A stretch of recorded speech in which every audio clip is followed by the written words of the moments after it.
네, 여러분, 미술 시간입니다.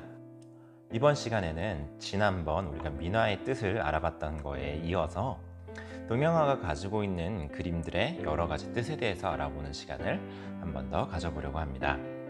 우리가 동양화라고 하면 대표적으로 이야기를 많이 하는 것이 아마 사군자일 텐데요. 매화, 난초, 국화, 대나무 이렇게 네 가지를 사군자라고 이야기를 합니다. 물론 정확한 그 생태적 특성과 맞지 않는 부분이 있기는 합니다만 이 네 가지 식물들이 유교에서 말하는 군자가 가져야 하는 덕목과 통하는 부분이 있다고 해서 이 사군자를 보통 뽑는데요. 매화 같은 경우는 여러분 매화꽃이 언제 피는지 보시면 알 텐데 되게 이른 봄에 핍니다. 아직 좀 추운 시기에 펴요. 그래서 추위를 뚫고 꽃을 피운다 그래서 매화가 군자의 덕목을 가지고 있다라고 얘기를 하고요. 난초 같은 경우는 그 향이 깊은 산속에 피지만 또 은은하게 되게 퍼진다고 해요. 근데 사실 선생님도 이 난초 꽃의 향기를 맡아본 적이 없어서 저희 어머니께서 이제 난초를 굉장히 좋아하시고 많이 키우시는데 어머니께서도 그렇게 말씀을 하시더라고요. 난초 꽃의 향기가 굉장히 은은하고 널리 퍼진다고. 그래서 그런 면에서 선비의 덕을 상징한다고 하고요. 국화 같은 경우는 이제 매화와는 반대로 굉장히 늦은 가을에 추위를 견디며 피는 꽃이라 그래서 이런 부분에 있어서 군자를 상징한다고 하고요. 대나무 같은 경우는 이제 한겨울에도 푸른빛이 가시지 않고 곧게 서 있는 모습 때문에 선비의 덕목을 상징한다고 합니다. 이런 것처럼 자연물의 특성을 가져와서 그 당시 유교적 사회에서 중요한 덕목으로 꼽히는 것들과 이렇게 비교해서 빗대어서 이렇게 표현한 경우가 많고요. 마찬가지로 지금과는 조금 시대가 다르기 때문에 유교적 질서 하에서 사람들이 중요하다고 생각했고 또 이제 필요하다고 생각했던 것들을 이제 표현한 그림들이 많습니다. 대표적으로 우리가 그 신사임당이 그렸다고 하는 초충도를 이야기할 수 있는데요. 여기 안에 보시면은 이제 수박하고 밑에 보시면은 이제 쥐가 그려져 있습니다. 물론 옆에 있는 페랭이 꽃이나 이런 것들도 있기는 합니다만 일단 특징적으로 보이는 것들은 이제 수박과 이 생쥐를 들 수 있는데요. 지금 이제 출산율이 많이 낮다고 이제 난리기는 합니다만 옛날 같은 경우는 자식을 남기는 게 더욱더 중요한 일이었어요. 왜냐면은 지금처럼 의료가 발달하지도 않았고 아이들이 태어났다고 해서 다 성장할 수 있는 게 아니라 얼마 못 살고 죽는 경우가 많았기 때문이죠.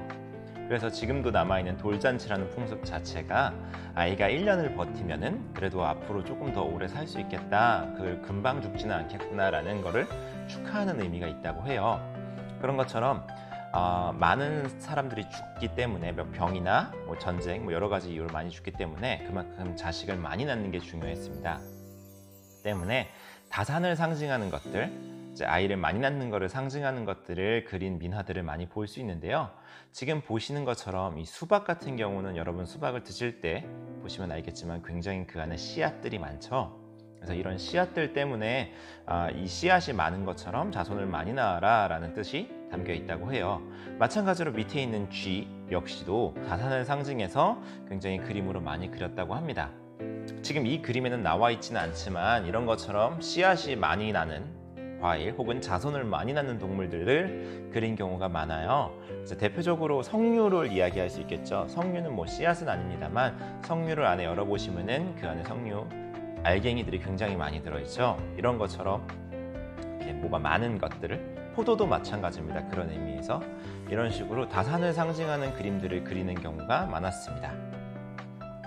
그리고 또 지금처럼 아까 말했듯이 이제 사람들이 오래 살지 못하기 때문에 장수를 상징하는 그림들을 굉장히 좋아했는데요. 대표적으로는 우리가 십장생도라고 할 수 있는 좀 개그 프로그램에서 이제 장난처럼 많이 하긴 하지만 실제로 조선시대 때나 옛날에는 사람들이 굉장히 좋아했던 그림 중에 하나입니다. 이 십장생도는 약간 유교적 이런 상징이라기보다는 약간 도교적인 상징인데요. 도교라고 하면 쉽게 생각하시기 조금 어려울 테니까 간단하게 좀 옛날 풍습이라고 생각하시면 됩니다. 예를 들어 산신령이라든가 이제 호랑이가 산군이라 그래서 산의 임금이다 이런 얘기, 이런 것들이 약간 도교적인 풍습이라고 보시면 되는데요. 어쨌건 도교적인 풍습을 가지고 있기 때문에 이제 십장생으로는 흔히 예를 들었을 때 해, 산, 물, 바위, 구름 이런 것들을 이제 무생물인데 오래 사는 것들이다라고 해서 붙여주는 것들이 있고요. 그 다음에 이제 살아있는 생물들, 이제 거북이, 사슴, 소나무, 하, 그 다음에 이제 좀 뜬금없습니다만 불로초가 있습니다. 자, 지금 기준으로 봤을 때는 조금 의아하다고 생각할 수 있습니다만 그 당시 사람들의 기준으로 봤을 때는 약간의 이제 믿음 같은 거였죠. 기도하는 믿음 같은 의미가 조금 있습니다. 그래서 사실 구름 같은 경우도 오래 산다기보다는 너무나 쉽게 사라지고 또 다시 만들어지는 건데 영원하다고 생각을 했었나 봐요, 옛날 사람들의 입장에서는. 그래서 구름도 십장생에 포함되어 있고요. 거북이야 오래 사는 걸 다들 알고 계시지만 사슴과 학 같은 경우는 사실은 그렇게 오래 사는 동물은 아니긴 합니다. 그렇지만 이 사람들, 그 당시 사람들의 입장에서는 사슴과 학은 무언가 신비스러운 동물을 뜻하기 때문에 이 동물들도 오래 사는 동물이라고 믿어서 이렇게 십장생의 하나로 포함을 시켜놨습니다. 소나무야 오래 사는 거 다들 아실 테고요. 한 가지 재밌는 거 이제 불로초라는 부분인데요. 이 불로초는 사실 세상에 존재하지 않는 식물이긴 합니다만 약간 전설처럼 옛날에 진시황이 불로초를 찾기 위해서 사람들을 보냈다라는 얘기가 들릴 정도로 옛날부터 사람들이 굉장히 찾고 싶어하는 그런 이제 풀 중에 하나였어요. 약초죠. 정확히는 약초 중에 하나였어요. 그렇지만 실제로는 존재하지 않기 때문에 지금은 우리가 불로초가 없다는 것을 다들 알고 있습니다만 그 당시만 해도 사람들이 아직 찾지 못한 어딘가에 불로초가 있을 거라고 믿었고 실제로 불로초를 먹으면 영원히 살 수 있다고 믿었습니다. 때문에 그런 상징들을 넣어서 만든 그림이 십장생도라고 할 수 있겠죠. 그래서 굉장히 다양한 십장생도가 있어요. 지금 와서 우리가 좀 더 오래 살 수 있는 다른 상징을 넣어서 다른 그림으로 그려봐도 괜찮겠죠. 지금과 옛날은 이제 기준이 다르기 때문에 지금에는 이제 다른 오래 사는 생물들을 넣어서 그만큼 오래 살기를 기원할 수 있을 겁니다. 그 다음에 마지막으로 옛날과 지금의 다른 사람들의 관점 중에 하나인데요. 지금 사람들이 좋아하는 것은 무언가 자신의 인생을 즐겁게 살고 행복하게 사는 것을 굉장히 사람들이 선호합니다. 흔히 얘기하는 욜로라는 것들도 그런 것들을 상징하죠. 그렇지만 옛날에는 관직에 등용이 되어서 세상의 이름을 널리 알리는 것이 이제 사람들의 꿈 중에 하나였어요. 그래서 많은 사람들이 과거 시험에 붙기 위해서 노력을 많이 했고 평생을 공부에 힘썼던 이유가 그런 것들 때문입니다. 지금과는 가치관이 조금 달라요. 그래서 지난번에 보여드렸던 꽃게 그림과 같이 이제 등용되는 이제 관직에 오르는 것을 상징하는 그림이 많은데요. 대표적으로 하나만 더 보여드리자면은 지금 보시는 잉어 그림이 있을 겁니다. 이 잉어가 물 위에 이렇게 뛰어오르는 그림 같은 경우는 옛날 중국의 고사랑도 조금 관련이 있는데요. 옛날 중국에 용문이라는 지역이 있었다고 합니다. 굉장히 계곡이 가파르고 폭포가 있어서 굉장히 거슬러 올라가기 힘든 곳인데 잉어가 그 용문을 거슬러 올라가는 그런 행동을 보였다고 해요. 100이면은 한 99가 실패를 했지만 그 중에 개 중에 한두 마리가 성공을 해서 그 용문으로 올라가면 잉어가 용이 되어 하늘로 승천한다라는 전설 같은 이야기가 전해져 내려옵니다. 그것처럼 등용문이라는 것은 용문에 오른다는 뜻이 되겠죠.